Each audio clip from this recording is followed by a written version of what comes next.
देखने को मिला है। विमान में सामान साथ नहीं आने पर भड़के हैं लोग। एयर इंडिया ने वजन ज्यादा होने की दलील दी है। लोगों का आरोप है कि 15 दिन में दूसरी बार ऐसा हुआ है। चेन्नई से पटना आई फ्लाइट में नहीं आया सामान साथ में, जिसकी वजह से यात्री यहां पर काफी नाराज नजर आए, गुस्से में नजर आए। और आप ये वीडियो देख सकते हैं जहां पर सुरक्षाकर्मी से आपस में भिड़ते, यहां पर जो वहां पर स्टाफ है एयर इंडिया के, उनसे यहां पर यात्री भिड़ते नजर आ रहे हैं। यात्रियों में काफी गुस्सा है। उनका कहना है कि कोई पहली बार नहीं है, 15 दिन के भीतर ये दूसरी बार ऐसा मामला है जब सामान साथ नहीं आया हो। पटना एयरपोर्ट पर यात्रियों का हंगामा देखने को मिला है। विमान में सामान साथ नहीं आने पर लोग भड़के हुए हैं। दरअसल जब हम विमान में आते हैं तो सामान जो है कहीं ना कहीं लगेज साथ में आता है, लेकिन और बेल्ट पे जाके कलेक्ट करना होता है। तो जब यहाँ पर यात्री विमान से उतरे और बेल्ट पे सामान कलेक्ट करने के लिए गए तो उनका सामान उन्हें नहीं मिला। उनको ये कहा गया कि दूसरे विमान से उनका सामान आ रहा है, जिसकी वजह से यात्री काफी गुस्से में हैं। और उनका कहना है, यात्रियों का कहना है कि कोई पहली बार नहीं है, दूसरी बार 15 दिन के भीतर दूसरी बार ऐसा हुआ है जब सामान साथ नहीं आया हो। इसकी वजह से लोगों को यहाँ पर लंबा इंतजार करना पड़ रहा है। लोग फ्लाइट से इस वजह से आते हैं क्योंकि उनका समय बच पाए, लेकिन फ्लाइट से वो आ तो गए और उनका सामान नहीं आया, जिसकी वजह से उनको एयरपोर्ट पर इंतजार करना पड़ रहा है, अपना समय देना पड़ रहा है। इसकी वजह से लोग यहाँ पर भड़के हुए हैं। एयर इंडिया ने वजन ज्यादा होने की दलील दी है। हालांकि लोगों का आरोप है कि 15 दिन के भीतर दूसरी बार ऐसा हुआ है। आपको ये जानकारी दे दें कि चेन्नई से पटना आई फ्लाइट में सामान साथ नहीं आया, जिसकी वजह से यात्रियों में गुस्सा है। ये तस्वीर आप देख सकते हैं।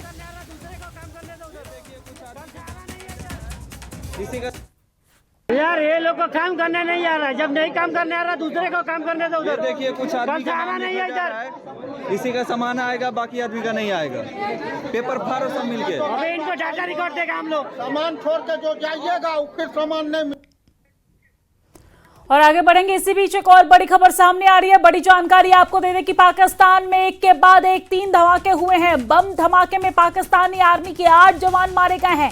बलूचिस्तान में पाकिस्तान के सेना के जवानों को निशाना बनाया गया है। तो ये बड़ी जानकारी हम आप तक पहुंचा रहे हैं, जहां पर पाकिस्तान में एक के बाद एक 3 धमाके की खबर सामने आ रही है, जहां पर बम धमाके में पाकिस्तानी आर्मी के 8 जवान मारे गए हैं।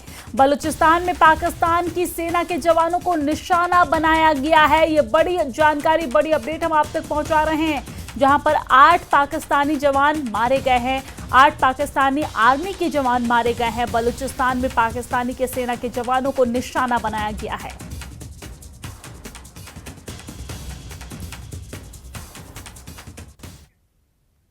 और चलिए अब नजर डालते हैं सुपरफास्ट खबरों पर।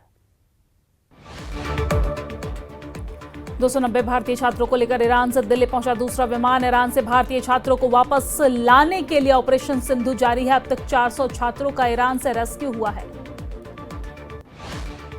ईरान से रेस्क्यू कर भारत लाए गए छात्रों ने न्यूज 18 से अनुभव साझा किया है। मोदी सरकार का आभार जताया है। दिल्ली के आईजीआई एयरपोर्ट पर भारत माता की जय के नारों से गूंजा माहौल ऐसा देखने को मिला है। वतन वापसी पर भावुक नागरिकों ने कहा, हिंदुस्तान से अच्छा कोई नहीं है। पीएम मोदी का उन्होंने आभार जताया। ईरान से लौटे छात्रों के अभिभावकों ने पीएम मोदी का आभार जताया। कहा, ईरान की मदद से सुरक्षित निकासी हुई है और भारत सरकार का शुक्रिया। ईरान से लौटे छात्रों के परिजनों ने पीएम मोदी का आभार जताया। कहा, ऑपरेशन सिंधु के लिए मेरे पास शब्द नहीं है। इंडियन एम्बेसी का बहुत बहुत शुक्रिया। ईरान इजराइल जंग के बीच ऑपरेशन सिंधु के तहत अब तक 517 भारतीयों को लाया गया वापस। अब तक 3 विमान लोगों को वापस लेकर आ चुके हैं।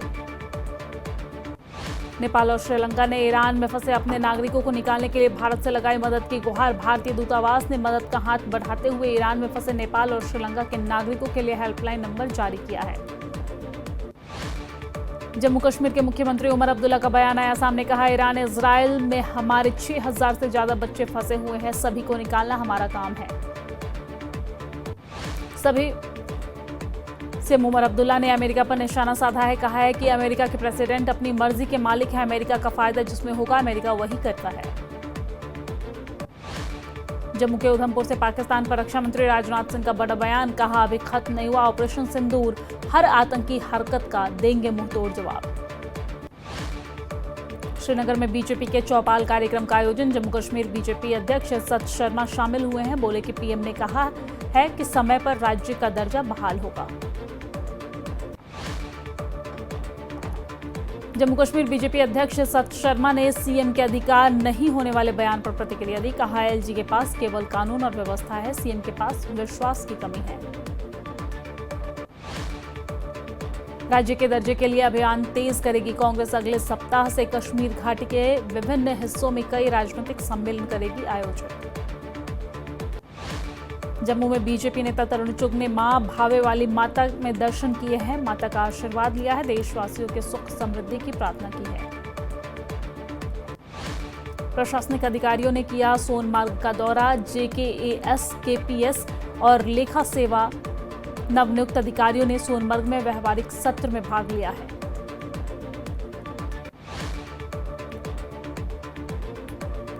जम्मू कश्मीर शिया एसोसिएशन के अध्यक्ष मौलवी इमरान रजा अंसारी ने मुहर्रम के लिए सरकार के इंतजाम पर सवाल उठाए। दूसरे त्योहारों की तरह मुहर्रम के लिए भी अलग से फंड आवंटित किए जाने की मांग की है।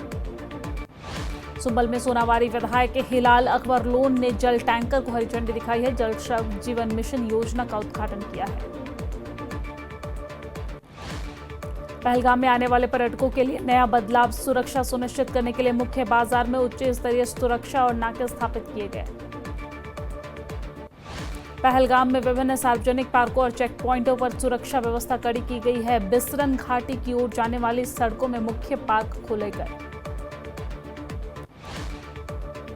किश्तवाड़ में छात्रों का नए प्रवेश नियमों के विरोध में प्रदर्शन जारी है। छात्रों ने बदलावों को वापस लेने की मांग की है।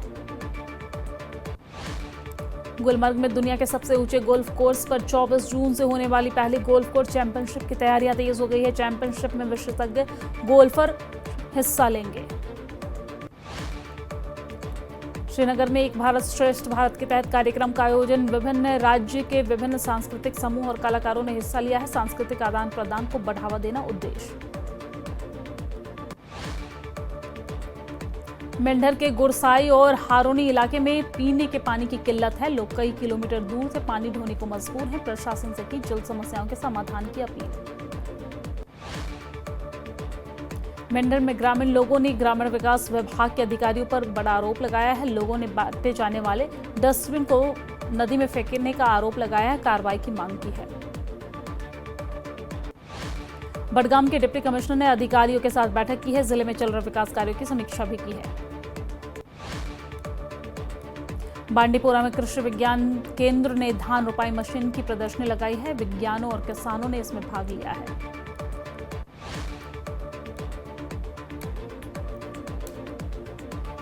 पहलगाम में अमरनाथ यात्रा की तैयारियां तेज हो गई है। चारा निगला में अमरनाथ यात्रा को लेकर मॉक ड्रिल का आयोजन किया गया है। रियासी में कौड़ी गांव में लोगों ने किया विरोध प्रदर्शन। सरकार से कौड़ी में रेलवे स्टेशन की मांग की है।